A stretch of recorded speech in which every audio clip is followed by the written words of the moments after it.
Welcome aboard the Bitcoin Express. My name is Chase. Let's get to it. Jack Dorsey, the CEO of Twitter and Square, both multi-billion-dollar companies, posted a shocking tweet on November 27th, 2019. And in the tweet, he said, quote, "Sad to be leaving the continent for now. Africa will define the future, especially the Bitcoin one. Not sure where yet, but I'll be living here for 3 to 6 months mid-2020. Grateful I was able to experience a small part." Now, this is very shocking because Jack Dorsey is the CEO of two multi-billion-dollar companies, and contrary to what most people think, you don't get any time off. Many people have this idea that you're a billionaire CEO. You just sit back, relax, you could travel the world. But the truth is, these CEOs work more than the employees in the company. And this is getting investors very scared and very upset. How are you going to have your leader just leave the country for 3 to 6 months? And because of this, it caused Twitter, the stock, to tank, as Dorsey revealed that he will plan to spend 3 to 6 months in Africa. And we don't know yet where he will be, but it likely will be somewhere in sub-Saharan Africa, not in the north. For example, countries such as Algeria or Morocco or Egypt. This will be sub-Saharan Africa. And this article I have in front of me from the New York Post does mention that Dorsey had spent the past few weeks on a tour of Ethiopia, Ghana, Nigeria, and South Africa, meeting with local entrepreneurs doing everything from blockchain to smart beehives. So why is he doing this? Why is he putting his two companies in America, Twitter and Square, at risk to go into Africa? What's the point? Well, the reason is he would like to bank the unbanked. Most people in Africa do not have a bank account. And I have a list here that shows the percentage of countries that have the smallest amount of people using banks. And on the list, we have Central African Republic. Only 3.30% of people in the country have a bank account. That it's essentially nothing. We have Guinea, Burundi, Madagascar, Cameroon, Djibouti, and pretty much we're used to having bank accounts easy. You know, if you're in the United Kingdom, it's 98%, Canada 99%, in America, anyone can get a bank account. And what most people don't think about is that to have any sort of successful business and economy, million-dollar companies, billion-dollar companies, one of the basic pieces of infrastructure is banking. So countries in Africa, they cannot participate in the global economy. And because of this, they are the poorest continent in the world. But how will Bitcoin help it? How will cryptocurrency help it if you don't have basic infrastructure? Well, all you need to be your own bank and participate in the economy and use Bitcoin is a smartphone. And I have an article here, and it states the World Bank and African Development Bank report there are 650 million mobile users in Africa, surpassing the number in the United States or Europe. In some African countries, more people have access to a mobile phone than to clean water, a bank account, or electricity, the agencies add. And the interesting thing about this article is that this was written in 2013. So now we're in 2019, and those numbers have even grown. So while it's hard for people in Africa to get food, to get clean water, to get medical care, electricity, the funny thing is they have mobile phones. And this is updated into 2018, just about a year ago.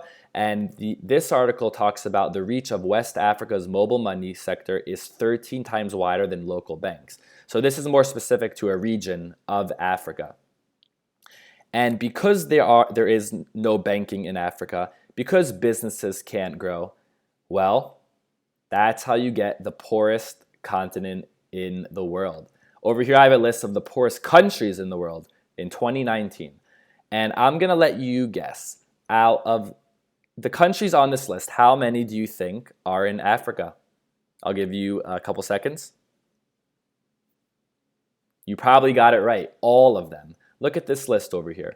We have Madagascar, Comoros, I don't know if I pronounced that right, but I tried.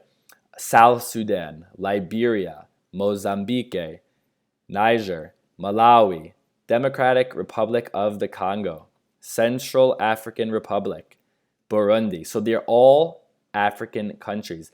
And this doesn't make any sense. Why? Because Africa is one of the richest countries when it comes to natural resources. Look at this chart I have here.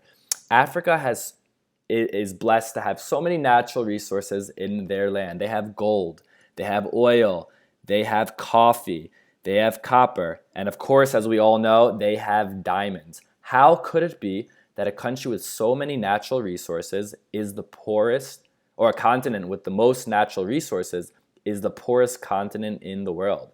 Because they don't have banking, they can't participate in business. And on top of that, not having banking, they also have poor money. Over here, I have a list of countries with the highest inflation rates in 2019. And on the list, we have many countries from Africa. We have Angola, we have Sierra Leone, we have Liberia, we have Sudan, we have South Sudan, we have Zimbabwe. So Jack Dorsey has this vision. He understands that the majority of the continent of Africa is unbanked, and on top of that, they have poor money that inflates. It loses its value very quickly. So Jack Dorsey wants to go and introduce banking to the unbanked. With only a cell phone, people can hold their money, they can participate in business, they can grow the economy. And Bitcoin does not discriminate. And that means that they can't stop anyone from participating. It's impossible. No government or country can stop their people from using Bitcoin. It's accessible to anybody. And on the other side, it is accessible also to countries such as, let's say, North Korea, or one of these countries that America or most of the world is not friendly with. They could use it as well to pass sanctions. So that's the bad part, that anyone can be included. Like literally, you cannot be pushed out of the network of using Bitcoin. And then on top of that, the money that they have in Africa, it loses its value every day. So by introducing something like Bitcoin, which is non-inflationary, meaning that it doesn't lose its value, this will help the economy as well. And the reason it is non-inflationary is because it can't be printed on demand like fiat money is over the world. There is only 21 million Bitcoin. There will only ever be 21 million Bitcoin, and not even one single Bitcoin more than that. So Jack Dorsey, is he crazy? Is he losing his mind, or does he have a vision that no one else can see? If you're watching the video and you can see, this is Jack Dorsey, CEO of two multi-billion-dollar companies, Twitter and Square. And he also has a nose ring. That's something you probably never saw before, and you never will see again. A CEO of two multi-billion-dollar companies that has a nose ring. And he has this idea to bring banking to 1.2 billion people in Africa. You think it's going to work? Or do you think he's crazy? I'd like to know your thoughts in the comments down below. And if you enjoyed today's video and found value in today's video, please leave a like and subscribe to the channel. I want to thank you so much for listening in, and I'll see you next time.